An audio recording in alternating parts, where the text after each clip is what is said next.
Apakah ketika kita bertobat dengan sungguh-sungguh, benda, tempat, apapun yang pernah kita pakai, kita kunjungi dan bersaksi jika sudah pernah membawa atau digunakan untuk keburukan. Maksudnya, kalau Anda pernah bermaksiat, atau orang lain lah, jangan Anda, kalau seseorang pernah berbuat maksiat di satu tempat atau menggunakan satu benda, apakah kalau bertobat benda itu dan tempat itu akan bersaksi lagi di hari kiamat akan maksiat yang pernah dikerjakan? Terkait dengan benda yang akan bersaksi, ada ayatnya, bahkan tubuh kita juga ada. Di surah Yasin jelas, al-yawma nakhtimu ala afwahim wa tukallimuna aydihim wa tashhadu arjuluhum bima kanu. Baik. Jadi mulut itu dikunci, yang bicara itu tangan bersaksi. Ya, sekarang di dunia aja tangan udah bisa bersaksi. Awas, sidik jari itu kan tangan. Udah bisa bersaksi. Siapa pelakunya? Yang megang gelas ada sidik jarinya di sini, kan? Hati-hati.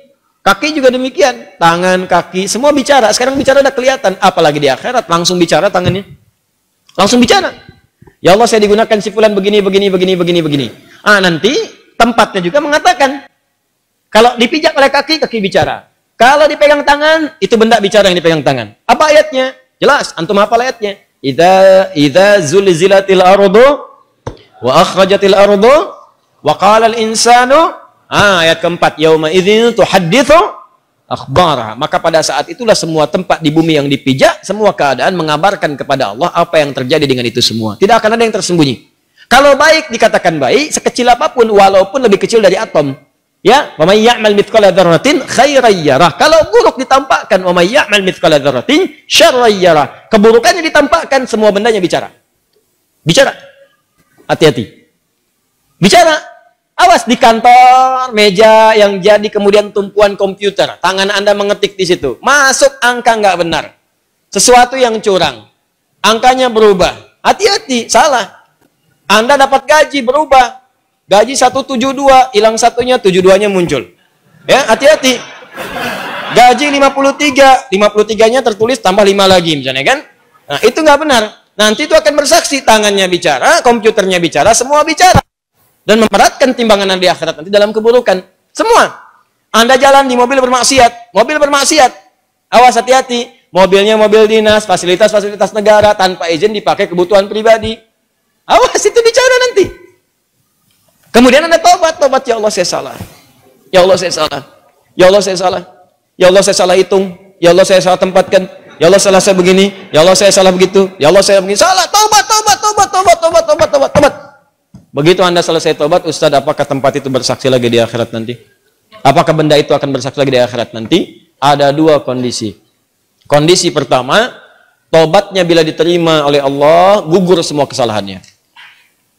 Tapi Anda akan berhadapan dengan Allah sendirian. Ditutup semua. Anda berhadapan dengan Allah sendirian. Nah, saat ditutup inilah teman-teman sekalian, disampaikanlah semua benda-benda bersaksi kepada Anda. Ditampakkan. Kamu pernah bermaksiat di sini. Pernah bermaksiat di sini. Bendanya bicara semua. Tapi ditutup dari orang lain. Hanya Anda dengan Allah saja. Ditampakkan oleh Allah, setelah itu disampaikan kepada Anda. Semua ini aku hapus dan aku ampuni semua dosa-dosamu. Ditempatkan Anda ke surga. Itulah sayangnya Allah kepada Anda, hanya ditampilkan kepada Anda untuk menunjukkan bahwa rahmat Allah begitu luas dan tidak ada yang sia-sia dari taubat. Makanya taubat. Jadi ketika ditampakkan pun hanya Anda yang tahu di hadapan Allah Subhanahu wa taala. Untuk menunjukkan betapa luasnya rahmat Allah, betapa luas rahmat Allah. Itulah faedahnya taubat. Sebab kalau nggak begitu kadang-kadang nggak kerasa. Sama Anda berbuat salah, ada CCTV nih. Bos Anda melihat. Tanpa sepengetahuan karyawan Anda dipanggil Anda ke ruangan bos Anda. Dikatakan, kamu berbuat salah ya. Ya, saya mohon maaf bos, saya salah gini-gini. Betul. Ini CCTV-nya. Ini kan perbuatan kamu kemarin. Ya, sudah. Saya sudah lihat kamu menangis kemarin. Saya sudah lihat kamu mengakui ke istri kamu kemarin. Istri kamu bicara dengan saya. Sudah, saya maafkan. Jangan diulang lagi. Ini antara saya dengan kamu. Ini saya hapus semuanya. Sudah, nggak ada orang yang bisa akses lagi. Kamu bagus, sudah mengakui kesalahan. Gaji kamu saya naikkan. Sudah, sekarang nikmati dengan keluarga. Dia cerita sama temennya, besoknya temennya berbuat salah juga gitu ya. Nah, ini keliru. Paham ya? Ini kondisi yang pertama, supaya Anda sadar rahmat Allah begitu luas, ditampakkan. Yang kedua, dihapus semua, sudah. Yes, habis semua. Habis. Tutup. Jadi begitu dia tobat, benda nggak bicara lagi, tempat nggak bicara lagi, selesai aja, habis semuanya, habis, selesai. Ya, sudah. Begitu dihisab, bahkan ada di antara mereka yang masuk surga tanpa hisab. Ada. Apa tidak pernah kita berpikir sejenak tentang orang-orang yang masuk Islam di zaman Nabi?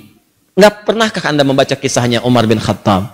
Tidak pernahkah Anda membaca kisahnya misalnya Jundub bin Junadah menjadi Abu Dzar Al-Ghifari? Pernahkah Anda pernah dengar kisahnya Khalid bin Walid? Bukankah mereka orang-orang yang pernah menentang Nabi sebelumnya? Pernahkah mereka bermaksiat sebelumnya? Pernahkah mereka kemudian maksiatnya lebih dari apa yang dikerjakan orang sekarang? Tapi pernahkah Anda mendengar kisah di antara orang-orang yang masuk surga tanpa hisab ada nama mereka di situ? Dan dihapuskan oleh Allah semua kesalahannya tanpa ditampakkan kembali.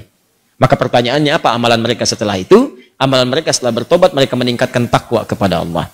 Karena itu di surah Al-Anfal ayat ke-29 Allah berjanji, siapa yang mampu meningkatkan takwanya kepada Allah, maka Allah akan nukaffir anhu sayyiatihim. Allah akan hapus semua kesalahannya. Hapus sampai tidak bersisa sama sekali lagi. Maka dihapuskanlah keseluruhannya, menghadap kepada Allah tanpa diungkit-ungkit kesalahannya, langsung kemudian dengan hisab amalannya dimasukkan ke dalam surganya Allah Subhanahu wa taala. Termasuk yang demikian juga yang suka menutup aib orang lain. Ya, tutup aib juga di rumah tangga. Bu ya, mohon maaf saya sebutkan ke ibu karena di surah An-Nisa surah keempat ayat 34 itu disebutkan di antara sifat perempuan itu ya disebut dengan nisa. Apa di antaranya? Karena gemar menceritakan apa yang dirasakan. Nah di ayat 34 itu ada anjuran. Kata Allah, hafizatun lil ghaibi bima hafizallah. Perempuan yang baik itu, istri yang baik, menjaga nama baik keluarga dan suami, terutama ketika tidak sedang bersamanya. Jadi kalau ada aib di rumah, jangan dibuka, Bu. Kata Allah, saya sudah tutup. Jadi kalau ada yang menyebarkan aib rumah tangga Anda keluar, yang disalahkan, jangan yang menyebarkan. Anda dulu istighfar, kenapa Anda buka? Kata Allah, saya sudah tutup, kenapa kamu buka? Kalau kamu tutup, saya tutup sampai kiamat. Cuman kamu buka sekarang. Akhirnya direpot lagi. Masalah Anda di rumah sudah selesai, di luar rumah obrolan jadi banyak.